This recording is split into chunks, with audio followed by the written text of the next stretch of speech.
Hello and welcome to ET Now Startup Central, India's first and only daily show dedicated to startups, technology and entrepreneurship.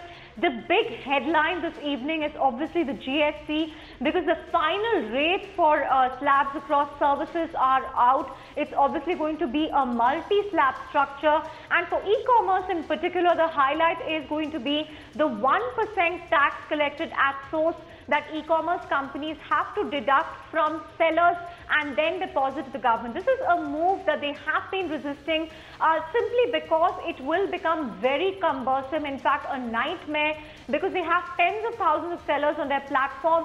So every time to deduct a TCS and then deposit it to the government, and then what do they do in case of refunds or returns? So that was one big headache as far as e-commerce companies were concerned. There is still some clarity pending on the overall GST rate for e-commerce companies. The government has put down a rate of 18% for telecom. Officials we've been speaking to at IMAI say that under GST, internet services has been clubbed under telecom, so it's possibly going to be 18% GST for the internet players as well. But to really understand how e-commerce companies are going to cope under a GST regime, how prepared they are from a technology standpoint, we have a big voice joining us live on the show, Anant Narayanan, the CEO of Myntra, which is the biggest player as far as online apparel is concerned, branded apparel is concerned. Anant, thank you so much for joining us live on ET Now Startup Central. 1% tax collected at source is something that e-commerce companies have sort of been bracing for. But now that the final rate is out, what is your own first reaction to this in terms of, how prepared Myntra is for the GST regime? Yeah, so thanks for having me. I think a couple of reactions. First, overall, I think from a GST standpoint and the way the rates for goods and services are coming out, I think the government has done a good job in trying to keep down inflation. So I think that's the positive. And I think overall for the Indian customer, that will benefit, even though the rates by category are still not clear. Look, on the 1% TCS as an industry, we've actually pushed back against it because not only is it cumbersome, it also actually ends up tying up a lot of working capital in the system, either for us or for the sellers, right? So it's actually not a great move, but I do think the government has stuck with it. I think from a technology standpoint and readiness, we at Myntra have been working on it for the last 3 to 4 months, and we are actually actually longer probably, and we are quite prepared for it. And so I think from a tech system standpoint, we are ready, and we'll be ready to go July 1st. Right. Anant, in terms of this 1% TCS, how are sellers really going to, abide by this going forward? Are they prepared from a technology standpoint? What conversations have you had with sellers on this front? Yeah, so look, we have been working with our sellers to get them ready. So it's not going to be easy. So it is, as you rightly pointed out, cumbersome. So the tech for the vendors is getting ready. I think it's not that dramatic in terms of what needs to get done. So I think they will get ready. I think the bigger impact will be the fact that I think working capital gets locked. The other thing, Chandra, that I did want to comment a bit on is while overall we are actually looking quite good in terms of inflation, and I think the government is saying the right things, we're still not exactly clear how it will impact by category. As you said, Myntra is really into fashion and lifestyle. And my hope is that while the rates for fashion and lifestyle are not clear yet, I hope that the government really gets it to about 5%, which will be very good for the common customer, because it is, clothes are no longer a luxury. So I'm hoping that it's actually 5%. There are some rumors that it's 12 to 18%. That, in my mind, would actually be inflationary and create a demand shock. I do hope that it's at 5%. Hopefully by the third, we will get clarity. A couple of other categories that we are in, accessories, sunglasses, and so on, are at 28%, which is almost doubling of the tax from where it is today. And that, frankly, from our standpoint, is not a great move because I don't think watches now are a luxury item anymore for the Indian consumer. And I do think it will end up impacting demand. So long way of saying, look, I think on the apparel category, we have to wait and watch. Assuming that it's the 5%, which is what we're hoping to do, it will actually be very good for the Indian consumer. Right. Anand, I know you said there's no clarity as yet on the 5% number in terms of the GST on branded apparel. But do you see this, impacting demand going forward? Because the other category that's been hit hard is obviously the white goods category, and they have categorically said that they are going to pass on the impact to consumers. So near term, do you expect demand to be hit as these price adjustments happen? Absolutely, Chandra, right? See, my sense is, look, if it's 5%, then net there's not really a big change in the tax structure, and I think prices won't go up, therefore demand will be unaffected. If, on the other hand, it's 12%, you'll have a modest impact. If, God forbid, it's at 18% on apparel, then for sure, I think both the apparel manufacturers and us as multi-brand retailers will have to pass it on to consumers, and that will result in a demand shock, right? And also in increased inflation. So, of course, it will. So, 5%, I think overall demand will continue to be good. I think at 12 or 18%, we're starting to actually impact demand negatively. Right. Thanks for that, Anand. Just hold your thoughts there. We're also going to get K. Ganesh, who has interest in this space. Ganesh, on the face of it, your first take on GST, now that the rates are out, the TCS for e-commerce companies is out? Yeah, Chandra, firstly, I think whatever is the rate, the reaction is going to be, people are going to complain about that 1% being implemented uniformly, tying up of working capital, cost of compliance, implementation. I think people are going to crib a bit. I mean, like they say, the Turkey is not a big fan of the Thanksgiving festival. Okay, right? So we are not going to be liking that. But if you look at what the alternative is, the amount of problems we have been having in various states implementing their own framework, VAT versus GST versus exercise versus local sales tax, all of them is hitting the industry very badly, creating huge amount of confusion. And you've seen in Karnataka what happened, and the classification, all of that is a nightmare.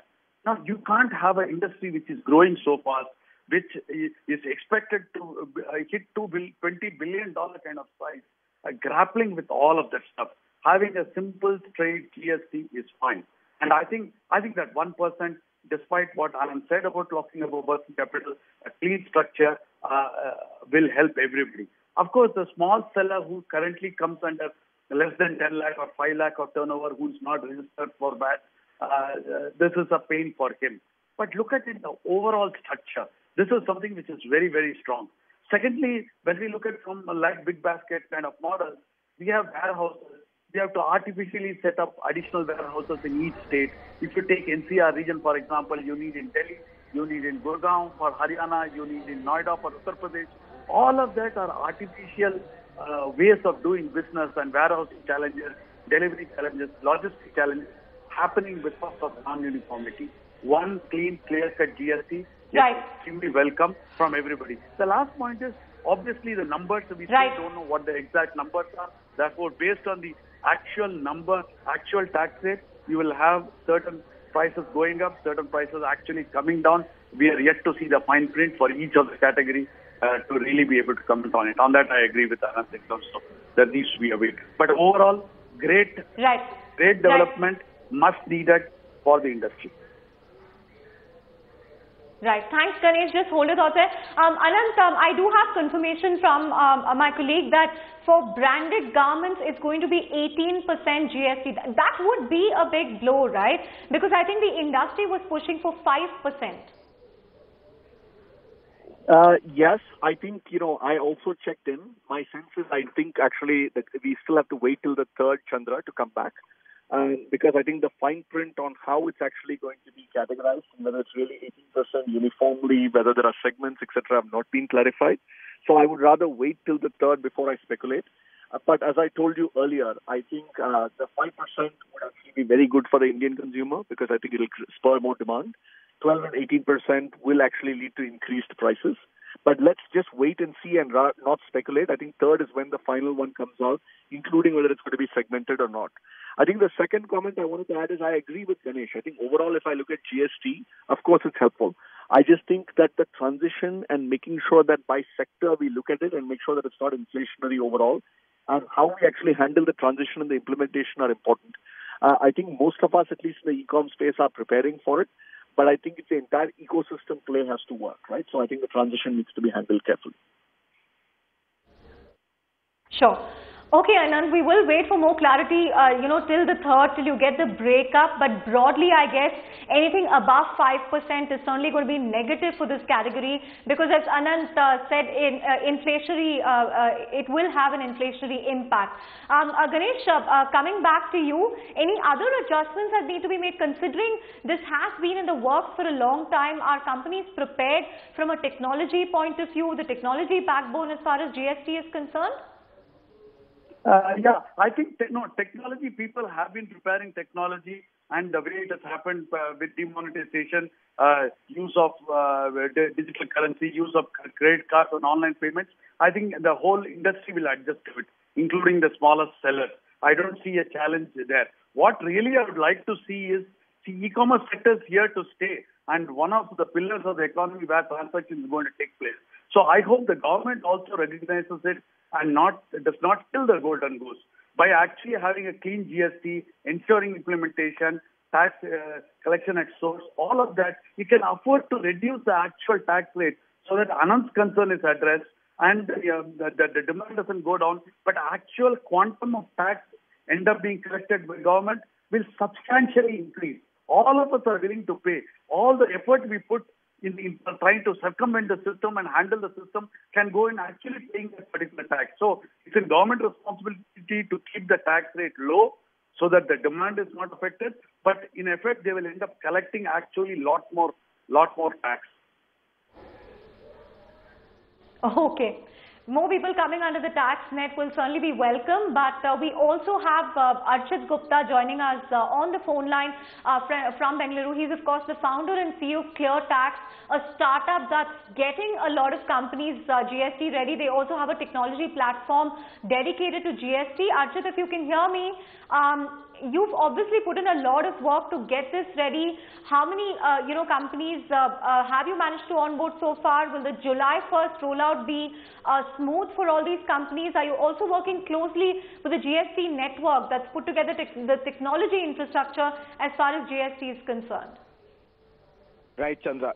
So to answer your first question, right, like we have onboarded over 5,000 CA firms right now onto our GST platform, which in turn service close to 1 lakh businesses for which the GST rollout is being planned by us. Directly, we have onboarded over 100 firms, enterprise firms across the country, which have like an ERP system, which could be SAP, Oracle, or a custom in-house ERP. And like we have also partnerships with e-commerce firms which are under the TCS mandate, tax collected at source, and also helping out like sellers of these said platforms where they have to be compliant on the TCS side. Also working very closely with GSTN in terms of their APIs and how they are coming up with various frameworks and like the laws and the changes now that the rates are out, like the HSN codes mapping onto the new regime in GST. Right. Archit, I certainly hope you will be able to help Anand and Ganesh with some of their companies. But is the July deadline now realistic, or does a lot more need to be done? And you mentioned the TCS part in particular. That's going to be a nightmare for e-commerce companies, considering each of them work with tens of thousands of sellers. So, what's the best way to go about that? Yeah, I'll address both questions, right? Like one is the preparedness of the country and go live, right? So one big question mark right now, like we are seeing on the enterprise side, is like the ERP systems haven't been updated at a scale. So we are seeing like ERP systems lagging, to which we built out technology recently, like for example, which can do tax calculation as an engine, so that like their previous technology, whatever legacy ERP they are on, can move to a GST ready era with our software. So like, I mean, we are seeing these real world challenges where the ERP software maker today is not ready to roll out for the entire country. Let's see if that happens before July. So that's one crucial milestone to hit. The other part is like GST preparedness. Like we have seen uneven preparedness. So for our part, like I feel very strongly that the platform is coming out. We've enabled access and login to thousands of people already and businesses. On the third part, let's address the third part of sellers of marketplaces, right? Tens of thousands. Again, that can be handled only by using a technology platform. Could be ClearTax, could be alternatives, which basically link and integrate with the e-commerce platform, and then support the seller to do their GST compliance seamlessly, because there could be hundreds of invoices and like returns which could happen on the e-commerce shipment. So that complicates the GST part. So that's pretty that's what's going on in our opinion right now in the country. Sure. I'm just going to get in Harminder Sani from Wazir Advisors, a person who tracks the retail, e-tail place very closely. Harminder, any surprises at all from what was announced today? I know people are still awaiting clarity as far as some segments are concerned, but broadly, no unpleasant surprises, I'm assuming. Yeah, there are not many, I would say, and let's say on the white goods, yes, there is some, but 1% TDS on e-commerce, I think, is fairly reasonable. What could be lesser than that? And secondly, I think the big thing which everybody was waiting in organized retail was on the apparel side of it. That's one of the biggest pieces in the organized retail, and still no number has come out on that. And I was listening to other panelists, and this fear of 18%, I think is a real fear, because that will be a disaster. It will really hit the demand. If brands will be forced to pass it on to the consumers, I think 12 is something they can live with, and 5 is something everybody will be ecstatic about.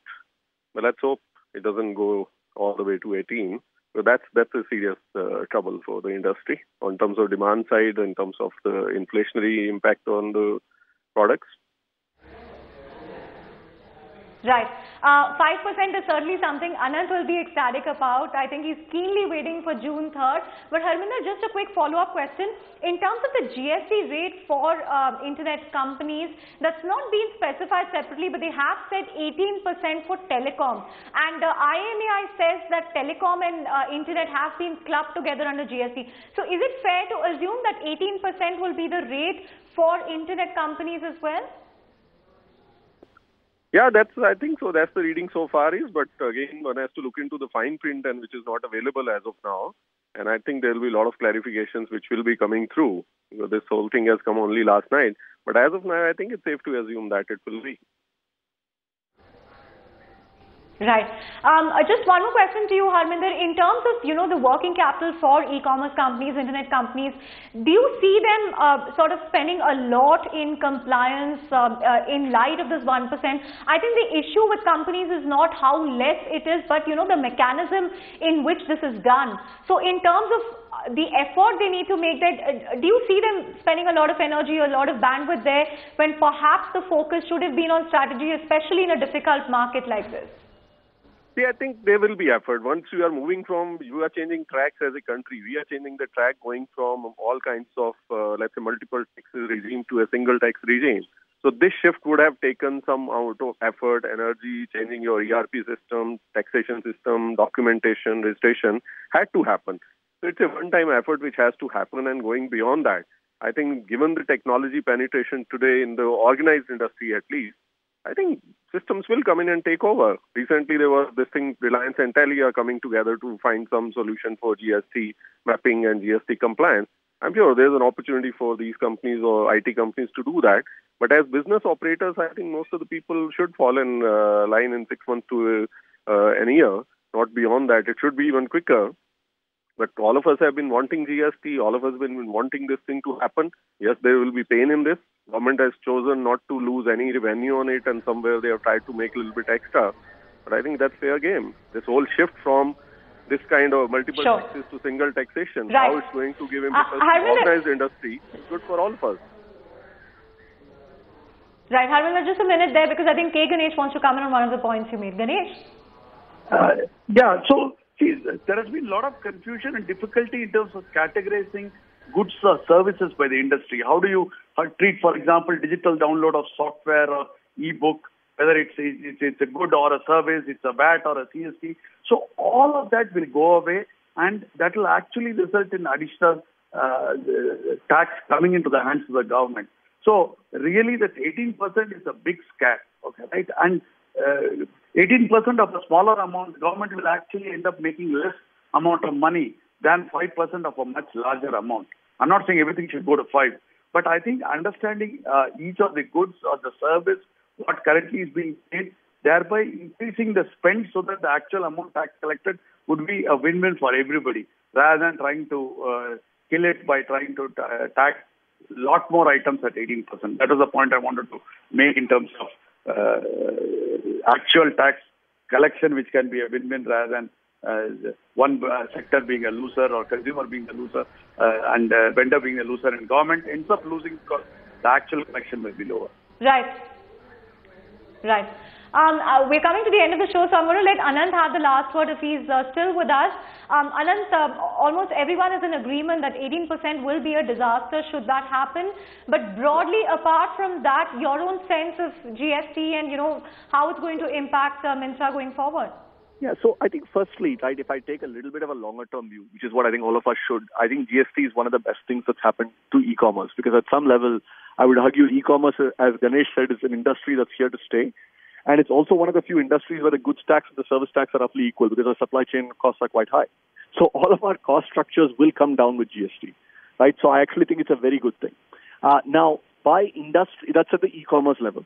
Now, obviously, for each sector, whether it's apparel, mobile phones, etc., the actual tax rate is really what will determine whether we will have a demand shock or not. And there I'm hoping that the government is reasonably sensible to make sure that they're not causing they're not causing inflation, or are they actually putting customers and demands at risk, right?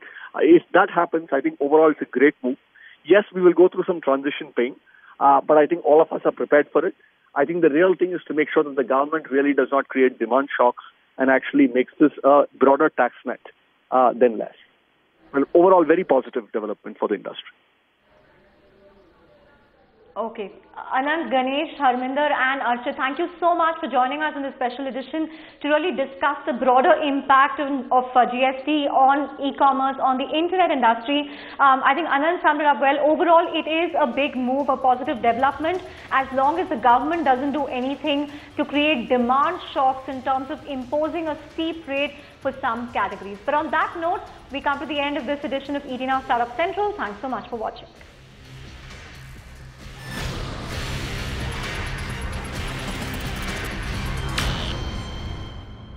Find us on Facebook at facebook.com/ETNow and don't forget to click the like button. You can also follow us on Twitter at ETNowLive. To stay updated with all our programming, hit the subscribe button on our YouTube channel by logging on to youtube.com/ETNow.